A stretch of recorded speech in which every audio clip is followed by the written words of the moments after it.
स्वागत है आप सभी का एमए सेमेस्टर 2 के पेपर 5 में, जो कि है लोक प्रशासन का परिचय। इस पेपर के लेक्चर सीरीज में हम नेक्स्ट लेक्चर ले आए हैं जो है लोक प्रशासन और निजी प्रशासन, जिसमें हम इसकी समानता और असमानता को पढ़ेंगे। तो शुरू करते हैं हमारा आज का लेक्चर।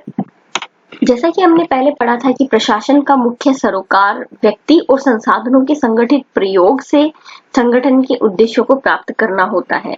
किसी भी संगठन के कुछ निश्चित उद्देश्य होते हैं जिन्हें प्राप्त करने के लिए संगठन अपने व्यक्तियों के माध्यम से और अपने संसाधनों के माध्यम से कार्य करता है और उन उद्देश्यों को प्राप्त करने का प्रयास करता है।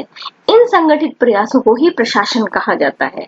प्रशासन एक ऐसी गतिविधि है जो सहयोग पे आधारित होती है और वास्तविक रूप से सार्वभौमिक संगठित दृष्टिकोण से प्रशासन को निजी और सार्वजनिक प्रशासन में विभाजित किया जाता है।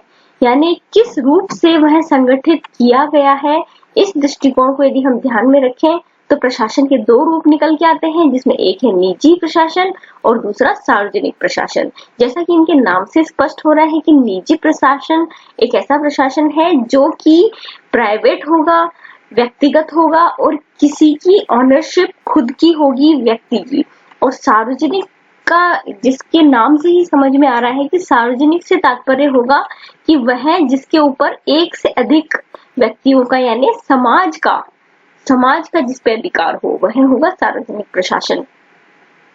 तो लोक प्रशासन के बारे में हमने पढ़ चुके हैं कि लोक प्रशासन का सरोकार जहां ऐसे उद्देश्यों को प्राप्त करना है जो राज्य के प्रायोजन और निर्धारकों को प्राप्त कर सके। वहीं निजी प्रशासन का कार्य क्या है? किसी निजी व्यवसाय या निजी संगठन के लाभ को प्राप्त करना। तो लोक प्रशासन और निजी प्रशासन का मोटा जो डिफरेंस है वो हमें यही समझ लेना चाहिए कि वह राज्य के प्रायोजन से काम करता है, उसे लोक प्रशासन समझेंगे। जो निजी व्यवसाय के लिए कार्य करता है उसे निजी प्रशासन समझेंगे। इसके बाद जो लोक प्रशासन व निजी प्रशासन में असमानताएं हैं, जो अंतर है, उसे हम विभिन्न विद्वानों के, जो लोक प्रशासन के विभिन्न विद्वान हैं, उनके दृष्टिकोण से देख लेते हैं। इसमें सबसे पहले Herbert Simon, Peter Drucker, Paul H Appleby आदि जो सिद्धांतकार हैं, ये नाम ठीक कर लीजिएगा, ये एपलबी है। ये सिद्धांतकार लोक प्रशासन और निजी प्रशासन में स्पष्ट अंतर स्थापित करते हैं। हर्बर्ट साइमन तो कहते हैं कि लोक प्रशासन व निजी प्रशासन के अंतर को यदि हमें देखना है तो हम 3 बिंदुओं के माध्यम से इसके अंतर को समझ सकते हैं। साइमन कहते हैं कि लोक प्रशासन की प्रकृति नौकरशाही की है, यानी लोक प्रशासन में ब्यूरोक्रेसी पाई जाती है। वहीं निजी प्रशासन की प्रकृति व्यावसायिक है, यानी पूरी तरीके से बिजनेस ओरिएंटेड होती है और लोक प्रशासन पूरी तरीके से ब्यूरोक्रेसी ओरिएंटेड होता है। वहीं दूसरा अंतर यह है कि लोक प्रशासन राजनीतिक प्रकृति का होता है और निजी प्रशासन अराजनीतिक प्रकृति का होता है। इसमें यहाँ पे आप इसको ठीक कर लीजिए, निजी प्रशासन अराजनीतिक प्रकृति का होता है, नॉन पॉलिटिकल होता है ये। तीसरा अंतर यह है, लोक प्रशासन में लेट लतीफी यानी रेड टेपिज्म पाया जाता है, यानी कोई फाइल है वो पहले एक विभाग में जाएगी, फिर दूसरे विभाग में जाएगी, वहां अधिकारी होकर टेबल पे पड़ा रहेगा और कार्य लेट होता जाता है। तो लोक प्रशासन में देखा जाता है एक सड़क बनाने के लिए सालों साल का समय लग जाता है। वहीं निजी प्रशासन में ऐसा नहीं होता। अगर किसी कंपनी को अपना प्रोडक्शन बनाना है तो वो रातों रात किसी अपनी फैक्ट्री को चला के और सारा प्रोडक्शन बना लेते हैं और काम कर लेते हैं। पॉल एच एपलबी ये कहते हैं कि लोक प्रशासन का निजी प्रशासन के साथ जो भिन्नता है, इसको समझने के लिए सरकार की कार्यप्रणाली और पद्धति में 3 ऐसे तत्वों को देखा जाता है जो निजी प्रशासन को लोक प्रशासन से अलग करते हैं। सबसे पहले क्षेत्र की व्यापकता। क्षेत्र कैसे व्यापक और कम व्यापक होता है? लोक प्रशासन आपको पता है कि जब एक बच्चा पैदा होता है तब से लेकर जब उसकी मृत्यु होती है व्यक्ति की, तब तक उसके जीवन में लोक प्रशासन का महत्व देखा जाता है। जन्म प्रमाण पत्र से लेकर मृत्यु प्रमाण पत्र बनने के बीच के इंसान के जीवन के हर एक कार्य लोक प्रशासन के द्वारा किए जाते हैं। कार्य क्षेत्र है वह लोक प्रशासन का अधिक है, वहीं निजी प्रशासन मनुष्य के जीवन का एक छोटा सा पार्ट तय करता है, यानी उसके क्षेत्र की व्यापकता कम होती है, क्योंकि वह किसी एक इंडिविजुअल या कुछ इंडिविजुअल व्यक्तियों के द्वारा उसका स्वामित्व किया जाता है, तो उसका क्षेत्र कम व्यापक होता है और लोक प्रशासन का क्षेत्र अधिक व्यापक होता है। वैसे ही प्रभावशीलता, लोक प्रशासन अधिक प्रभावशाली होता है क्योंकि उसमें सरकार और राज्य के बनाए हुए कानूनों से वो संचालित होता है और बहुत सारी जनता के क्रियाकलापों को करने की शक्ति रखता है, इसलिए वह अधिक प्रभावशील होता है। जबकि निजी प्रशासन का प्रभाव जो किसी पर्टिकुलर प्रोडक्ट से संबंधित होते हैं उन्हीं लोगों पे उसका प्रभाव पड़ता है, अदरवाइज दूसरे लोगों पे नहीं पड़ता। जैसे कि फिल्म इंडस्ट्री ही ले लीजिए, फिल्म इंडस्ट्री के लोगों में अगर कुछ परिवर्तन होगा तो उसका प्रभाव उन पे ज्यादा पड़ेगा और एक फैक्ट्री में काम करने वाले मिल मजदूर पे उसका बहुत प्रभाव बिल्कुल नहीं पड़ेगा। तो ये होती है प्रभावशीलता। प्रभावशीलता का दायरा लोक प्रशासन का बहुत अधिक है और निजी प्रशासन का बहुत कम। वैसे ही तीसरा है उत्तरदायित्व और राजनीतिक चरित्र।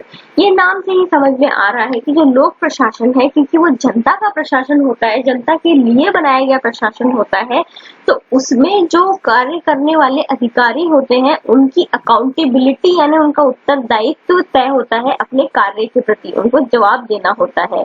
और इन कार्यों की जो राजनीतिक एक प्रकार से कहा जाए कि प्रकृति होती है। वैसे ही निजी प्रशासन का कोई उत्तरदायित्व नहीं होता और उनका राजनीतिक चरित्र नहीं होता, क्योंकि अगर किसी फैक्ट्री में कोई फैक्ट्री का मालिक अपनी मर्जी का प्रोडक्ट बना सकता है, वो चाहे तो सिल्क की साड़ी बनाए, चाहे तो कॉटन की साड़ी बनाए, या चाहे तो बिस्कुट का उत्पादन करे, या चाहे तो आटे की फैक्ट्री लगाए, तो इस तरीके से जो निजी प्रशासन होता है उसका कोई उत्तरदायित्व नहीं होता है। फिर एबल भी कहते हैं कि लोक प्रशासन का राजनीतिक चरित्र जो है इसे निजी प्रशासन से एक अलग स्थान देता है अपने राजनीतिक निर्देशन और नियंत्रण के कारण। यानी राजनीतिक चरित्र में भी क्या देखा जाता है, जो राजनीतिक डायरेक्शंस मिलती हैं, जो उच्च अधिकारियों से निम्न अधीनस्थों को जो निर्देश मिलता है वह निर्देश और नियंत्रण, यानी ऊंचे अधिकारी जो अपने कार्मिकों पे नियंत्रण रखते हैं, उसके कारण जो लोक प्रशासन है उसका राजनीतिक चरित्र होता है। वहीं निजी प्रशासन में जो ये निर्देशन और नियंत्रण है यह राजनीतिक नहीं होता, ये पूर्णतः इनका अपना प्रशासन होता है और उनकी अपनी स्वयं की नीतियां होती है। ये जो निर्देशन और नियंत्रण करते हैं अपने अलग प्रकार से करते हैं। इस प्रकार से इन दोनों के बीच में अंतर डिसाइड करते हैं एपलबी राजनीतिक चरित्र के माध्यम से।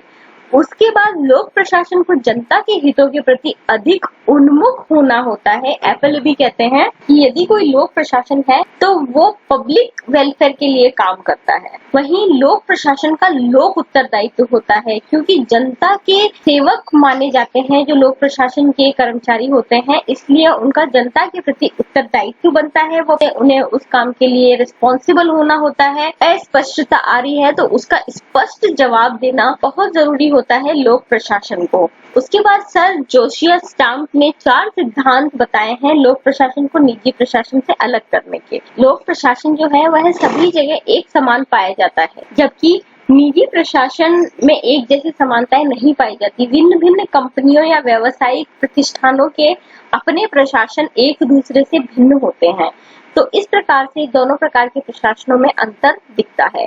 फिर बाह्य वित्तीय नियंत्रण का सिद्धांत, जो लोक प्रशासन है उसमें सारा वित्तीय नियंत्रण जो है वो प्रशासन का राजनीतिक रूप से नियंत्रण किया जाता है और बाहर से वित्त के पूरे सिस्टम को कंट्रोल किया जाता है। जबकि निजी प्रशासन में जो वित्तीय नियंत्रण है वह प्रशासन का अपना खुद का होता है, कोई बाहरी वित्तीय नियंत्रण नहीं हो। वहीं मंत्रियों का उत्तरदायित्व का सिद्धांत, जो प्रशासक होते हैं, जो अधिकारी होते हैं, जो ब्यूरोक्रेसी होती है, वह अपने विभाग के जो जिम्मेदार मंत्री होते हैं उन मंत्रियों को जवाब देते हैं और जो मंत्री हैं वो लोक प्रशासन के बिहाफ से जनता के प्रति उत्तरदायी होते हैं। तो इस तरीके से एक उत्तरदायित्व की पूरी एक लूप बनती है। वैसा उत्तरदायित्व निजी प्रशासन में देखने को नहीं मिलता। फिर है मार्जिनल रिटर्न का सिद्धांत। लोक प्रशासन में आपको कोई लाभ नहीं लेना होता, आप जो सेवाएं दे रहे हैं वह जनता के कल्याण के लिए दे रहे हैं, उसमें आपको किसी लाभकारी रिटर्न की आवश्यकता नहीं होती है। लेकिन निजी प्रशासन इसलिए काम करता है क्योंकि निजी प्रशासन के जो स्वामी होते हैं उनको जो लाभ है उसकी आवश्यकता होती है, लाभ कमाना होता है और अपना व्यवसाय बढ़ाना होता है। तो इस तरीके से इस प्रकार भी इन दोनों प्रकार के प्रशासनों में अंतर देखा जाता है। फिर लोक प्रशासन और निजी प्रशासन में असमानताएं देखने के कुछ जो सामान्य कारण है, जो सामान्य अंतर है, वे ये है कि सबसे पहले राजनीतिक निर्देशन का अंतर, कि लोक प्रशासन का जो राजनीतिक चरित्र इसे निजी प्रशासन से अलग पहचान देता है। इन दोनों के बीच पहला अंतर ही यही होता है कि राजनीतिक नियंत्रण और निर्देशन लोक प्रशासन के ऊपर कंट्रोल करता है। इस बारे में लाभ के उद्देश्य का अंतर, इसमें निजी प्रशासन जो है उसके उद्देश्य, प्रभाव और सरोकार के मामले में लोक प्रशासन जैसी व्यापकता का दावा नहीं कर सकता। लोक प्रशासन लाभ के उद्देश्य नहीं होते हैं, जबकि निजी प्रशासन के जो उद्देश्य हैं वो पूर्णतया लाभ पे आधारित होते हैं। लोक नियंत्रण का अंतर, लोक प्रशासन की पहचान जनता के प्रति जवाबदेही से होती है, जिससे निजी प्रशासन पूरी तरीके से मुक्त होता है। लोक सेवक को अपने परिवेश के भीतर काम करना होता है या मंत्रीगण होते हैं उनका नियंत्रण होता है। निजी प्रशासन में इस प्रकार का नियंत्रण नहीं देखा जाता। सेवाएं और मूल्यों का अंतर, इसमें देखिए कि जो लोक प्रशासन सेवाएं उपलब्ध करवाता है जनता को, पूर्ण तरीके से पोस्ट उसकी आती है वो पूरी तरीके से सरकार ही निर्वहन करती है, लेकिन निजी प्रशासन में छोटी से छोटी सेवा के बदले में अच्छा खासा अमाउंट पे करना पड़ता है। वहीं कानूनी ढांचे का अंतर, लोक प्रशासन पूरी तरीके से लीगलाइज्ड ढांचे के अंदर स्टैब्लिश्ड होता है। संसद के द्वारा बनाए गए कानून, चाहे वो हो, चाहे कोई नियामक कानून हो या फिर कोई नीति हो, लोक प्रशासन कानूनी ढांचे में आता है। वहीं निजी प्रशासन का कानूनी ढांचे का दायरा बहुत छोटा होता है और उनके अपने स्वयं के नियम, निर्देशन और नियंत्रक कानून होते हैं। हालांकि वे कानून भी लोक प्रशासन के द्वारा बनाए गए कंपनी अधिनियम के अंतर्गत बनाए जाते हैं। लोक उत्तरदायित्व का अंतर, लोक प्रशासन में लोक उत्तरदायित्व होता है, वहीं निजी प्रशासन में कोई लोक उत्तरदायित्व नहीं होता। प्रतिष्ठा का अंतर, लोक सेवकों की जो समाज में प्रतिष्ठा है, उनकी जो प्रेस्टीज है वो आप देखिए बहुत ज्यादा होती है। हमारे यहाँ जिला कलेक्टर, एसपी, डीएसपी, इन लोग को जो रेस्पेक्ट मिलती है वो रेस्पेक्ट एक बहुत बड़े किसी एरिया के बिजनेसमैन को नहीं मिलती। तो प्रतिष्ठा का अंतर देखा जाता है। लोक सेवाएं प्रदान करने में निष्पक्षता, निरंतरता का अंतर, लोक सेवाएं जनता अपेक्षा करती है कि उनको निष्पक्ष रूप से मिले, चाहे कोई अमीर है चाहे गरीब है। पेयजल हुआ, बिजली हुआ, ये सारी सेवाएं उनको निष्पक्ष रूप से मिलनी चाहिए और निरंतर मिलनी चाहिए। जबकि आप निजी प्रशासन को, किसी कंपनी को क्लेम नहीं कर सकते कि आप हमको जो सिम कार्ड है या मोबाइल का कनेक्शन है या सबको एक जैसा एंड्रॉइड फोन आप सबको उपलब्ध करवाएं। नहीं, आप निजी कंपनियां फोन बना रही है, जैसा आपका पॉकेट बेयर करती है आप वैसा फोन बाहर से खरीद सकते हैं। ये होता है निजी प्रशासन, उसमें आपको हर चीज के पैसे लगते हैं। लेकिन लोक सेवाएं निष्पक्ष होती है और सब लोगों के लिए सेम होती है और वैसे ही निरंतर होती है।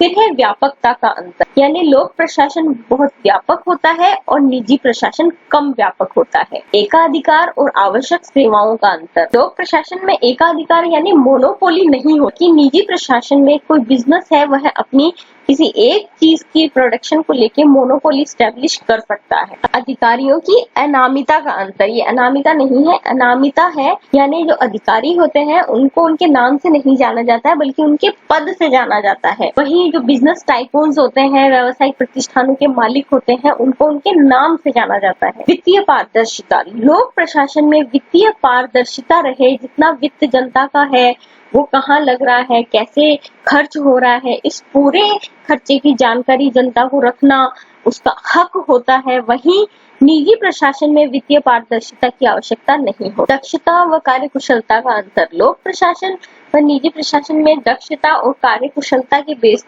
पे भी अंतर देखा जाता है। यानी जो निजी प्रशासन है वो बहुत अपने आप को दक्ष और कार्यकुशल साबित करता है, क्योंकि वह समयबद्ध तरीके से कार्य करके और उसके पास बहुत सी जिम्मेदारियों का भी अभाव होता है, तो वह अधिक दक्षता प्रदर्शित करता है। वहीं लोक सेवाओं में लेट लतीफी और कार्य का बोझ अधिक होने के कारण, नौकरशाही होने के कारण दक्षता, कार्यकुशलता कम दिखाई देती है। नेक्स्ट, इसमें अब असमानता देखने के बाद लोक प्रशासन व निजी प्रशासन में समानता के लिए हम एक लेक्चर और बनाएंगे, आप उस नेक्स्ट लेक्चर में उसको देखिएगा। Thank you so much.